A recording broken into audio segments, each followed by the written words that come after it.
क्या आप लोग जानते हैं कि दुनिया की सबसे महंगी पेंटिंग जिसका नाम है मोनालिसा, आप लोग जानते हैं क्या इसे तारीख में एक दफ़ा चोरी भी कर लिया गया था। आज की वीडियो में मैं बात करूंगा मोनालिसा की कंप्लीट डॉक्यूमेंट्री के बारे में। तो शुरू करता हूं आज की वीडियो। तो ये वाक़या सारा चोरी का शुरू होता है, साल था 1911, 21 अगस्त की रात को लवरे म्यूज़ियम जहां ये मोनालिसा पेंटिंग को रखा गया था। इसी म्यूज़ियम में एक मुलाजिम काम किया करता था जिसका नाम था विंसेंजो परागुआ। विंसेंजो परागुआ रात के टाइम पर जब इसको छुट्टी मिली, ये अपने घर गया नहीं, ये इसी म्यूज़ियम में छुप गया और इसने रातों रात इसी पेंटिंग को चुरा लिया।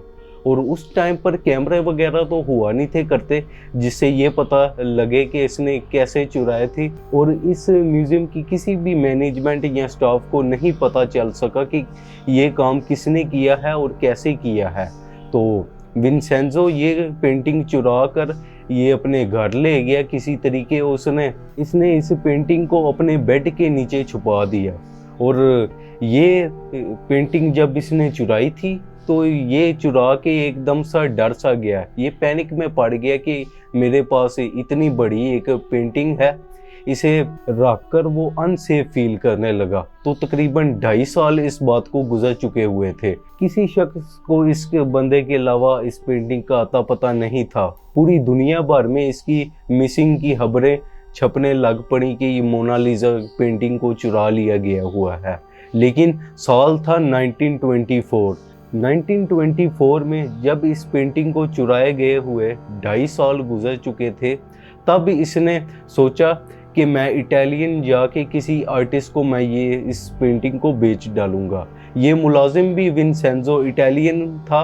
ये फिर बंदा 2.5 साल के बाद इटली रवाना हुआ ये इस पेंटिंग को लेकर, और जिस आर्टिस्ट को इसने बेचने की कोशिश की उसे भी पता चल गया कि ये मोनालिसा ही है, लियोनार्डो डा विंची की असल पेंटिंग ही है। उसने खरीदने के बजाय उसने पुलिस को इतला कर दी। बाद में पुलिस को इतला करने के बाद इस मुलाजिम को पकड़ लिया और कई माह कैद में गुजारने के बाद इसे मेंटली अनस्टेबल करार देकर इसे छोड़ दिया गया। बाद में 1924 में ही ये वापस फ्रांस के लवरे म्यूज़ियम में दोबारा इस पेंटिंग को रख दिया गया, और अब की टाइम पर इस पर बहुत ही टाइट सिक्योरिटी का इंतज़ाम है। इसकी प्रोटेक्शन के लिए इस पर इसके आगे बुलेट प्रूफ शीशे लगाए हुए हैं और इसको एक हार्श टेम्परेचर में रखा जाता है जिससे इसकी मेंटेनेंस रहे, और इस पर टाइट सिक्योरिटी हर वक्त इस पर नज़र रखती है, और 24 आवर सीसीटीवी फुटेज भी गार्ड्स के साथ मॉनिटर इस पर करते रहते हैं। और बताया यही जाता है कि इस मुलाजिम की इस पेंटिंग को चोरी करने की वजह यही थी, इसका कहना था क्योंकि ये पेंटर जिसने ये पेंटिंग बनाई है ये भी इटालियन ही था, और इस पर जो सी लड़की है ये भी इटालियन ही थी। तो इस पेंटिंग का रखने का हक इटालियन गवर्नमेंट को है, ना कि फ्रांस की गवर्नमेंट को। तो ये पेंटिंग फ्रांस कैसे पहुंची और इस पेंटिंग को कब, कैसे और क्यों बनाया गया, अब इसके बारे में मैं बात करता हूं। तो ये पेंटिंग की शुरुआत होती है साल 1503 से। 1503 में आर्टिस्ट लियोनार्डो डा विंची को एक ऑर्डर मिलता है इस पेंटिंग को बनाने का। इस पेंटिंग में जो सी लड़की है जिसको मोनालिसा समझा जाता है, असल में इसका नाम मोनालिसा नहीं था, इसका असल नाम था लीजा गेरार्डिनी। लीजा गेरार्डिनी की जब 15 साल की उम्र में शादी हुई, यानी कि 1495 में, और उसके कुछ सालों के बाद 1503 में इसके हस्बैंड ने लियोनार्डो डा विंची से ये पेंटिंग बनवाने का ऑर्डर दिया। लियोनार्डो डा विंची आर्टिस्ट तो था ही, लेकिन उसके अलावा ये एक इंजीनियर भी था, फिजिस्ट भी था, जियोलॉजिस्ट भी था, एस्ट्रोनॉमर भी था और आर्किटेक्ट भी था, और भी दर्जन से ज़्यादा इसके प्रोफेशन थे। और अगर बात की जाए तो मोनालिसा को पेंटिंग को बनाने में तो बहुत सारे लोग आज भी समझते हैं कि इस पेंटिंग को कपड़े पे यहाँ बनाया गया था या फिर किसी कागज़ पे, मोटे से कागज़ पर इसको ड्रॉ किया गया है, जबकि ऐसा नहीं था। लियोनार्डो डा विंची ने इसे वुड पर इसे ड्रा किया था। मोनालिसा को पेंटिंग को बनाने की वजूहात ये बताई जाती है क्योंकि लीजा का जो सा हस्बैंड था जिसका नाम था फ्रांसवा डेल जियोकॉन्डो, ये अपनी बीवी से बेहद मोहब्बत करता था। और उसके अलावा ये भी बताया जाता है कि इन्होंने इन्हीं अरसे के दौरान इन्होंने अपनी एक प्रॉपर्टी खरीदी थी। और भी एक दो वजूहात बताई जाती हैं, लेकिन सबसे ज़्यादा यही कॉमन रीज़न है कि फ्रांसिस्को इसका हस्बैंड लीजा से बहुत बेहद मोहब्बत करता था। और अब बात करता हूँ इस पेंटिंग का नाम मोनालिसा कैसे पड़ा। मोनालिसा का नाम मैडमे लीजा से पड़ा। मैडमे लीजा एक स्पेनिश वर्ड है मैडमे, इंग्लिश की शॉर्ट फॉर्म में इसे मोना कहकर पुकारा जाने लगा। लेकिन शुरू में तो मोना को MONNA करके मोना पुकारा जाता था, लेकिन इसको शॉर्ट फॉर्म में बाद में आगे चल के MONA मोना से मोनालिसा बन गया। तो ये पेंटिंग जब लियोनार्डो डा विंची बना रहा था तो ये काफ़ी अरसे इसी पेंटिंग को बनाता रहा। तो ये काफ़ी सालों के बाद, तकरीबन बनाने के 11 साल बाद इस पेंटिंग को लियोनार्डो डा विंची ने बताया जाता है कंप्लीट कर लिया था।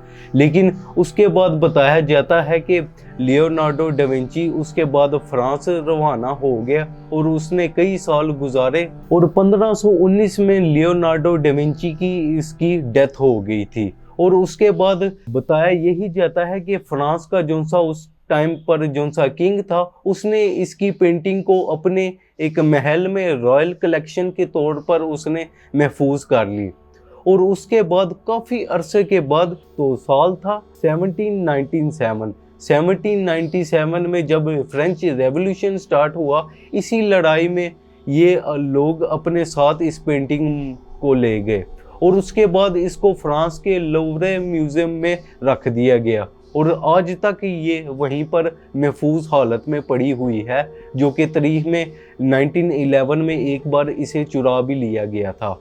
और बताया यही जाता है कि इस पेंटिंग को इतने बनाने में इतने साल इसलिए लगे हुए थे क्योंकि बताया जाता है कि लियोनार्डो डा विंची ने इसको पेंटिंग को बहुत ही पुरस्कार इसको शक्ल एक देने की कोशिश की है।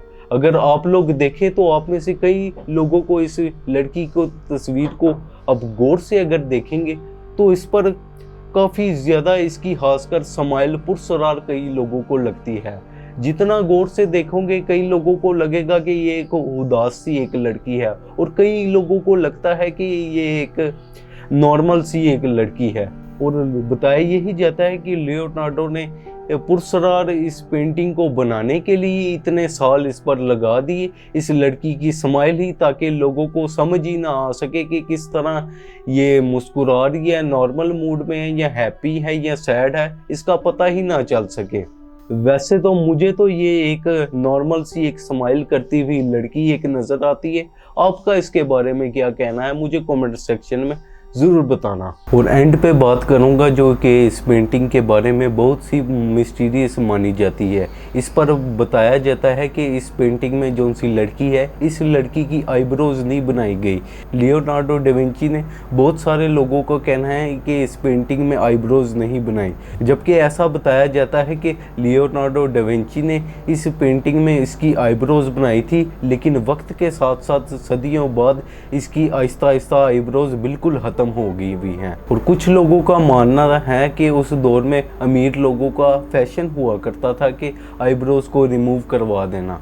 वैसे तो आजकल इंस्टाग्राम मॉडल्स के भी अजीब अजीब ये तस्वीरें आजकल वायरल हो रही हैं। आज की वीडियो के लिए सिर्फ इतना ही। मिलता हूँ आपसे नेक्स्ट वीडियो में, तब तक के लिए इंशाल्लाह अल्लाह हाफिज़।